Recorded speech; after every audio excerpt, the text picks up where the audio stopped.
مشاهدينا مرحبا بكم إلى حوارات السياق. حذر رئيس مفوضية الاتحاد الإفريقي موسى فقي من خطورة التصعيد العسكري الحالي في السودان.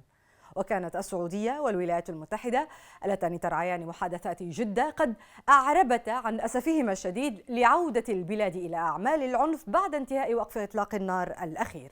عموما للمزيد من المتابعة تنضم إلينا هيلدا جونسون، الممثلة الخاصة السابقة للأمين العام ورئيسة بعثة الأمم المتحدة في جمهورية جنوب السودان. أستاذة هيلدا، مرحبا بك معنا. My pleasure. Thank you. هل الصورة واضحة للتطورات على الأرض؟ من يسيطر على ماذا؟ من يتقدم في هذا الصراع؟ Well, it's very difficult to have a full overview of that because access is difficult for international observers. There is, however, different methods that are being used, satellite imagery and drones to have some overview of the situation. The impression from these different sources is that the Rapid Support Forces, the RSF under General Hemeti, seem to control more areas on the ground in Khartoum, whilst it seems that SAF has less control of that, but they do have the air power. So they are using their air force to attack key positions of the RSF in town. And the challenge, of course, is that the civilians are located many places where these bombs are being hit. This, of course, makes it a very, very tragic and dramatic situation for the whole population in town. But now, of course, the spreading of the conflict has happened to other areas, including Darfur. بما أنك جئت على ذكرهم، كيف هو وضع المدنيين في مناطق النزاع؟ Again, it's very difficult to have a full overview because most international observers and agencies, including the humanitarian coordinator, are in Port Sudan for security reasons. The UN has been evacuated out, so have the other UN agencies that provide humanitarian assistance. They are trying to provide assistance to the population through going in, but it's extremely difficult. What we do know from random sources is that there's a huge escalation in the number of people affected. They're hitting very, very large numbers at the moment. And we also, those of us who have sources on the ground in Khartoum, know that people are beginning to die in their houses because they don't have access to neither food nor water. In the beginning, they were able to venture out at times to collect water from water points and to try to get some food. This is becoming increasingly difficult. So the humanitarian situation is very, very dramatic, with a very large number of displaced, but also many people trapped in Khartoum, the capital itself. لماذا إذن طرد المبعوث الأممي وإلى ماذا يؤشر ذلك؟ Well, I think the UN envoy hasn't really been expelled as such. He's been declared persona non grata, but in UN legal terms, that's not possible, actually. The UN Security Council has the mandate for a representative, and it cannot just be persona non grata from one individual country, as the Secretary General has said. But let's put that aside. The issue in this situation is that happened in several countries, is that you try to find a scapegoat when you are in conflict, and you blame very often the UN. It's a very frequent action that is being taken by parties in conflict, by governments that are under pressure, and it is just a symbolic issue. It has but basically no effect in terms of the engagement by the international community, because the Security Council will stick to its commitment. And of course, all of the international partners are equally concerned about the situation, and there's a lot of engagement now diplomatically to try to resolve the crisis in Sudan, and that is unimpeded by this unhelpful and unacceptable decision by the government or by the Burhan faction that is now in the president's office. بما أنك جيتي على ذكر الجهود الدبلوماسية، باعتقادك لماذا لا تصمد الهدن التي أعلن عنها تباعاً؟ We are in a very unfortunate situation where two generals are fighting over power at the center in the country. And unfortunately, these two generals seem to be primarily obsessed by their own self-interest and their own strategic interest. This means that efforts to push the parties to agree to ceasefire has at times succeeded with a Jeddah process that the United States and the Saudi Arabian government is involved in. But very frequently, these cessation of hostilities and ceasefire agreements are being broken because the interests of the two parties seem to be to continue the war and to try to capture territory in the event of a discussion at a possible table. So this is again a situation where they seem to ignore the fate of their people. So fighting over the power in Sudan whilst the people are suffering in this way is totally unacceptable, but that is happening. It is driven by greed for power, unfortunately. باعتقادك هل مطلوب من الولايات المتحدة والسعودية فرض ضغوط لشد عضد الهدن؟ I think the United States of America certainly is considering sanctions against these individuals. And I think others are ready to do so as well. I don't necessarily think that is what will determine the fate of a ceasefire and the willingness of the two generals to abide with such commitments. I think it's a global mobilization of all international stakeholders that can make the biggest difference. We are in a geopolitical situation where there is a lot of polarization these days. If all of the international stakeholders and important countries can rally behind the pressure to stop and to cease fire, that would really make a difference. Knowing also that one thing is establishing a ceasefire that is monitored. And I understand from the last IGAD summit that the IGAD countries are willing to move in with a force to monitor what is being agreed at the table. And that's good. But that is one process. Then there is another that has to be established once fighting is stopped. And that process is putting together a mechanism that can put the framework for and a platform for the solving the future of putting in place the key pillars for the future government of Sudan.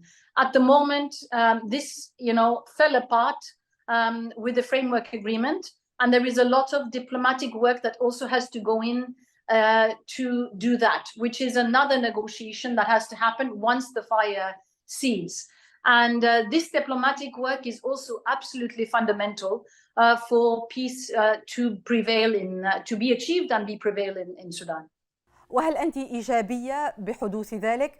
لأننا الآن في مرحلة فقط عند الأمل بأن يتم الاتفاق على هدنة لعيد الأضحى المقبل. I think the world has been shocked by what has happened, and I think those of us who have worked on Sudan for many years, we knew that a big clash could happen between the two generals, but I think none of us thought that they would have fighting explode in the capital itself, with the risk that we can see not only the capital collapse, but a disintegration of the country, because the center will not hold if this bombing of the center continues, and this is the area where the two generals are fighting it out. So if there is one thing that I think the international community could unite behind, it is to protect the territorial integrity of Sudan, to prevent the country from disintegrating. I think that is a very critical and core ambition that I think, despite all disagreements amongst the international stakeholders these days, that should be possible to rally behind. And that is what is at stake at the moment. It's not only the humanitarian situation, it is to save Sudan from falling apart. And so in this case, I think we cannot give up hope, right? We need to hope that that is a cause worthy enough for everyone to rally behind and support. And I strongly believe that must be possible. what kind of government this will end up being, and how we can make sure the civilian forces now can unite and we can have a transition government that is civilian-led, and we can put, the development of Sudan on a new path.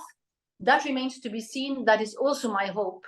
But for now, saving Sudan from really disintegrating, from falling apart, is the key ambition, and must be the key ambition for all of us. عندما تتحدثين عن إنقاذ السودان، هل هذا يعني أن نغض الطرف عن كل الانتهاكات التي ارتكبت خلال هذه الحرب؟ Well, the international law is clear. People need to be, and leaders need to be held accountable to what they are doing and what they have been doing in war situations. The violations of IHL, of the international humanitarian law, of conventions that guide all the conduct that has to happen between parties in these situations. There's been violations all over the place, and clearly, the international community should hold those violators to account. We need to see first that fighting stops before any process like this can take place, and we also need to see a process of putting together this platform and framework, as I talked about, for a new government, a transitional government, to be there before we can really look at documenting violations and starting an accountability process. But certainly that is needed. المخاوف من انتقال الصراع إلى الدول المجاورة، هل هي مبالغ فيها؟ No, this is not an exaggeration. Those of us who are observing the developments here quite closely, we are all worried about this type of escalation. The involvement of Libya, Chad, other neighboring countries, and we are very, very worried that the longer this lasts, if there isn't a ceasing of fighting, that it is stopped, the more likely it is that neighboring countries get implicated. Already there has been signs of some forces being engaged and sending material and support, and that is a big, big worry. This is part of the scenario of disintegration of Sudan. Then we are looking at type of scenarios like Libya. We all know what has happened in that country. There's also a risk that this can lead to destabilization in Chad. The government in N'Djamena is very worried at the moment. The borders are very porous, and there's also other neighboring countries that can be implicated. So this is really a high risk if the conflict carries on and is not stopped as soon as possible or now.